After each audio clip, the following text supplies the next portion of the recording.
arm from being in the front lines in combat.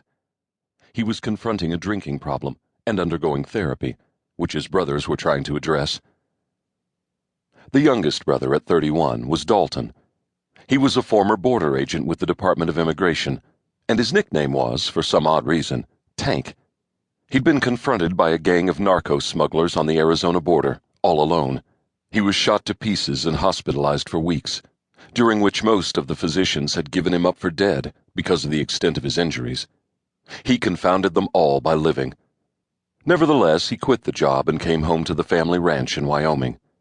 He never spoke of the experience. But once Morie had seen him react to the backfire of an old ranch truck by diving to the ground.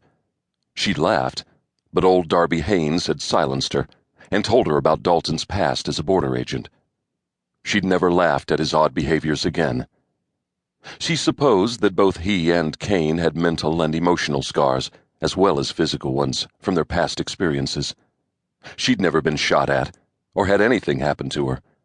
She'd been as sheltered as a hothouse orchid, both by her parents and her brother. This was her first taste of real life. She wasn't certain yet if she was going to like it. She'd lived on her father's enormous ranch all her life. She could ride anything. Her father had taught her himself. But she wasn't accustomed to the back-breaking work the daily ranch chores required, because she hadn't been permitted to do them at home, and she'd been slow her first couple of days. Darby Haynes had taken her in hand and shown her how to manage the big bales of hay that the brothers still packed into the barn, refusing the more modern rolled bales as being inefficient and wasteful, so that she didn't hurt herself when she lifted them.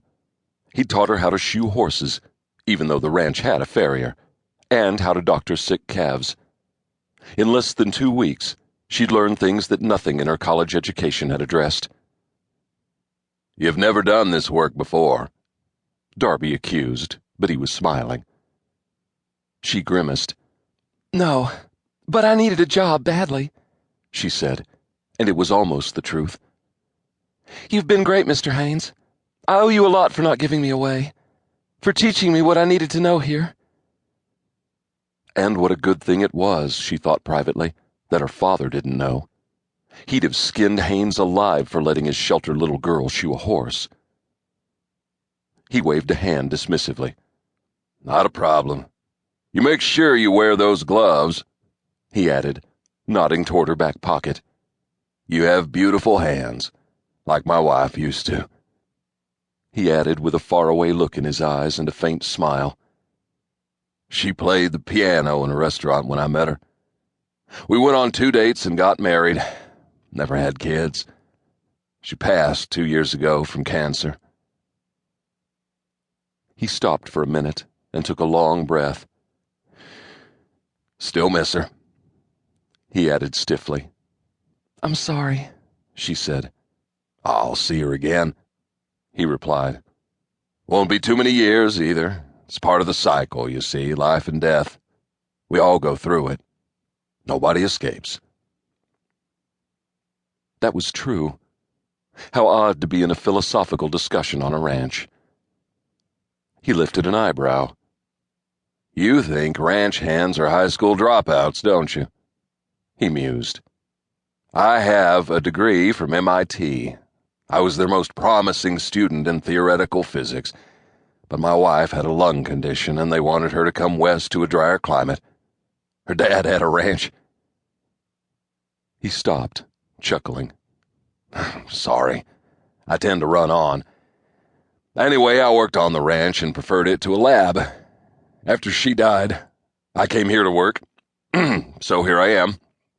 But I'm not the only degreed geek around here. We have 3 part-timers who are going to college on scholarships the Kirk brothers set up for them." "What a nice bunch of guys," she exclaimed. "They really are.